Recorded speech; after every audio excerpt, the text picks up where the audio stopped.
में भी उन लोगों की ओर से किया गया था 70 से 75% एक मुश्त वोट ममता बनर्जी को गया है। और तीसरी बात ये, ममता बनर्जी बाहरी वर्सेस बंगाली वाली बात को बता पाने में कामयाब रही हैं। बंगाल को अपनी बेटी चाहिए, बड़े बड़े होर्डिंग्स लगे हुए थे और यकीनन उन होर्डिंग्स के जरिए ममता बनर्जी एक बड़ी तस्वीर पश्चिम बंगाल में खींच पाने में कामयाब हुई है। इस वक्त हमारे साथ तमाम खास मेहमान लगातार जो आज सुबह से ही बने हुए हैं, संजय कुमार जी मौजूद हैं, शहनवाज हुसैन जी और शाकिर अली साहब भी हमारे साथ मौजूद है। लेकिन शहनवाज हुसैन जी, चूंकि बारी आप ही की है, कटघरे में आप ही इसलिए खड़े हैं क्योंकि बार बार डंके की चोट पर 200 के पार का नारा देना, ममता बनर्जी के 10 सालों के शासन को बार बार टारगेट करना, यह कहना कि धरती पुत्र ही होगा मुख्यमंत्री, लेकिन ये सब कुछ काम नहीं आया और ममता बनर्जी ने अकेले अपने बलबूते तमाम बड़े बड़े आपके दिग्गजों को यहां पर मात दे दी है।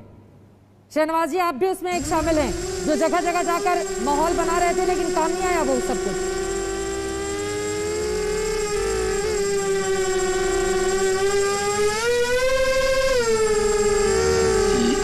शहनवाज हुसैन जी, आपको मेरी आवाज मिल रही है? बिल्कुल जी जी, ये बात सही है कि बंगाल में हमने पिछली बार से, अगर आपके स्क्रीन पर भरोसा करें तो तृणमूल -3 है और बीजेपी +80 आप दिखा रहे हैं। तो हमने एक बड़ी लड़ाई वहाँ पर लड़ी है। और जब हम टारगेट तय करते हैं, हम कोई जब भी चुनाव के मैदान में जाते हैं तो अब टारगेट तय करते हैं कि हम इतना % नंबर लाएंगे। और ठीक है कि हमें वो सीटें, हम क्या कहते हैं कि हम 83 है, 3 की जगह हम मतलब 10% बढ़ेंगे, 50% बढ़ेंगे। हाँ। नहीं, मैं अभी भी जब तक फाइनल रिजल्ट नहीं आएगा, अगर नंदीग्राम में दीदी हार नहीं स्वीकार कर रही तो बंगाल में मैं क्यों हार स्वीकार कर लूंगा? अगर बंगाल नंदीग्राम में जो सबसे बड़ी सेनापति हैं, का इंतजार कर रही हैं आप, ममता बनर्जी का इंतजार कर लीजिए। अगर ममता जी नंदीग्राम का इंतजार मैं आपसे समझना चाहती हूँ, देखिए बीजेपी पे बहुत ज्यादा अनफेयर ना होते हुए मैं सीधे तौर पर समूचे देश की जो 5 राज्य हैं उसकी तस्वीर आपके सामने रखती हूँ। असम में आपने रिटेन कर लिया, आपने पुडुचेरी में एक तरह से खिड़की खोल ली।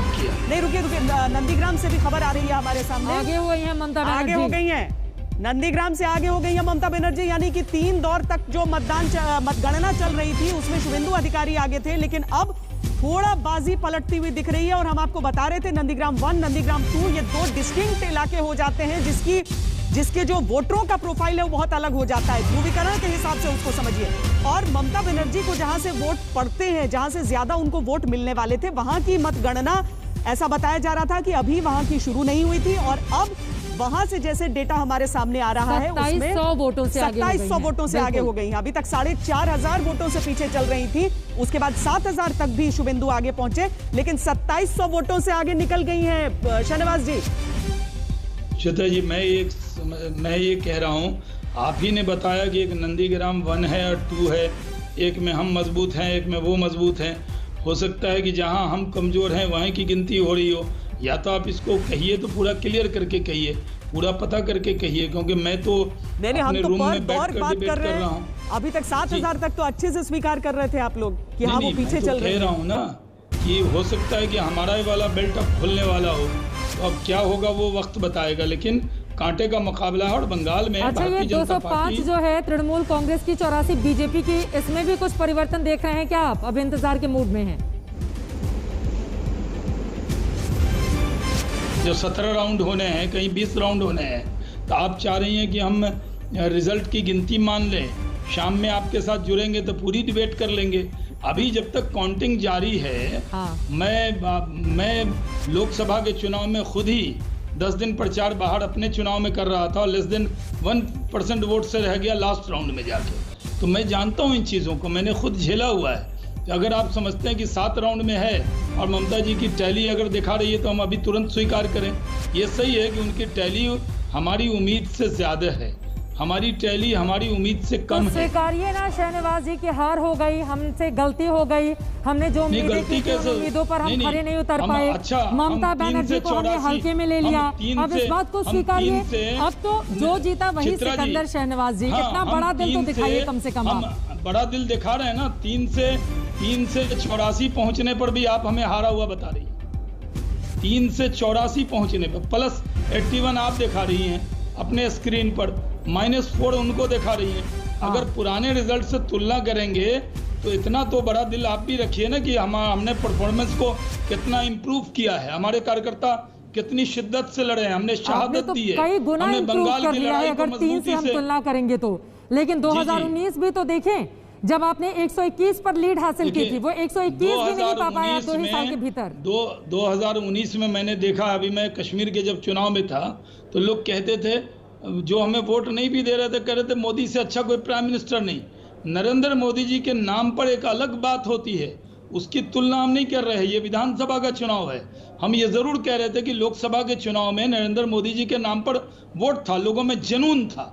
मोहब्बत जब बढ़ जाती है तो उसको जुनून कहते हैं। चलिए, वो यहाँ मोहब्बत बीजेपी से मोहब्बत और वोट के बीच शायद तो थोड़ा सा नरेंद्र फासला लग मोदी रहा है के- अभी। लेकिन संजय जी ये बताइए कि अव्वल तो ये कि जिस तरीके से मतगणना चल रही है उसमें इस पड़ाव पर हम कितना पक्का माने इस परिणाम को। दूसरा, बीजेपी की अगर ओवरऑल तस्वीर देखें तो शहनवाज जी जो कह रहे हैं उसमें कितनी आपको सही चीज लग रही है कि उन्होंने गेन किया, 3 से 84 पहुंचे या 85, जो भी आंकड़ा जैसे फ्लक्चुएट कर रहा है, या फिर असम में बीजेपी की जीत, या पुडुचेरी में उनकी दक्षिण की खिड़की खोलना, तमिलनाडु में एआईएडीएमके का 100 और उससे ऊपर तक टच करते रहना, उनके लिए कैसा, मतलब खुशी भी है, आगे बढ़ भी रहे हैं, लेकिन उसके साथ ही ऐसी कोई विजय नहीं है जिस पर जश्न करके ताल ठोकी जा सके। नहीं श्वेता जी, आप ठीक कह रही हैं कि ऐसी तो कोई विजय नहीं है जिसपे ताल ठोका जाए। लेकिन शहनवाज जी बार बार कह रहे हैं कि आप हमें हारता हुआ क्यों दिखा रही हैं। हम 3 हमारे स्क्रीन पे, आपके स्क्रीन पे प्लस हम 81 या 82 हैं, 3 सीटों से वे कंपेयर कर रहे हैं। और शहनवाज जी ने यह भी कहा कि आप क्यों कह रही हैं कि हम हार रहे हैं। लेकिन शहनवाज जी, किसी भी सूरत में आप 84 सीट लेकर के जीत तो नहीं रहे, इस बात को तो स्वीकार करना होगा। दूसरी बात श्वेता जी, आपने पूछा ये जो 4-5 राज्यों में जो चुनाव, जो अभी जो मतगणना हो रही है, उससे जो रुझान आ रहे हैं, ये कितने बदल सकते हैं, इसको हम कब माने कि ये एक तरह से निर्णायक हो गई है। मुझे लगता है 4-5 राज्य में जो भी अभी ट्रेंड आ रहे हैं, भले ही कहे हम कि 5 राउंड हुए, 6 राउंड हुए, हम सब जानते हैं कि मतगणना जो होगी वो 16, 17, 18, 20 राउंड होंगे। लेकिन अगर 6-7 राउंड के बाद ट्रेंड बरकरार है, कोई कारण नहीं है कि मैं ये मानूं कि किसी भी राज्य में ट्रेंड बदलने वाला है। जीत हार का ट्रेंड किसी राज्य में नहीं बदलेगा। जिन जिन राज्यों में जिस पार्टी ने बढ़त बनाई है उसी पार्टी की जीत होगी, भले ही जीत हार का फासला अलग हो जाए। कहीं अगर अंतर अभी 50 सीटों का है तो वो घट के 40 हो सकता है, वो 50 का 55 भी हो सकता है। लेकिन किसी राज्य में मैं मानने को तैयार नहीं हूं कि जो पार्टी जीत रही है वो अल्टीमेटली शाम 7 बजे वो पार्टी हार जाएगी। ऐसी स्थिति कहीं नहीं। ठीक है, हमारे साथ शाकिर अली भी जुड़े हुए हैं और साथ ही दिनेश वार्ष्णेय जी। अब चूंकि बीजेपी के नेताओं की लगातार यहाँ पर प्रतिक्रिया भी सामने आ रही है, एक ट्वीट दिख गया मुझे, इसी से जुड़ा हुआ सवाल आपसे पूछ लेती हूँ। राकेश सिन्हा जी हैं, सहयोगी हैं शहनवाज हुसैन साहब के और राज्यसभा सांसद भी हैं। वो लिखते हैं, दूसरे की एक आंख फोड़ने के लिए अपनी दोनों आंखें फोड़ लेना, ये कहावत हम सुनते हैं। पश्चिम बंगाल में भाजपा को रोकने के लिए लेफ्ट और कांग्रेस दोनों ने इस बात को वहां पर चरितार्थ कर दिया है। तो ये स्थिति बन गई है क्या आप लोगों की? और देखिए, एक ही सीट पर आपकी सुई वहीं पर अटकी हुई है। वार्ष्णेय साहब देखिए चित्रा जी, एक बात सुनिए, हम ये मानते हैं कि पश्चिमी बंगाल में हमें बहुत भारी नुकसान हो रहा है, पर ये कह देना आंख फोड़ ली और दोनों फोड़ ली, ये वो राकेश सिन्हा जी का अपना मत हो सकता है। परंतु मैं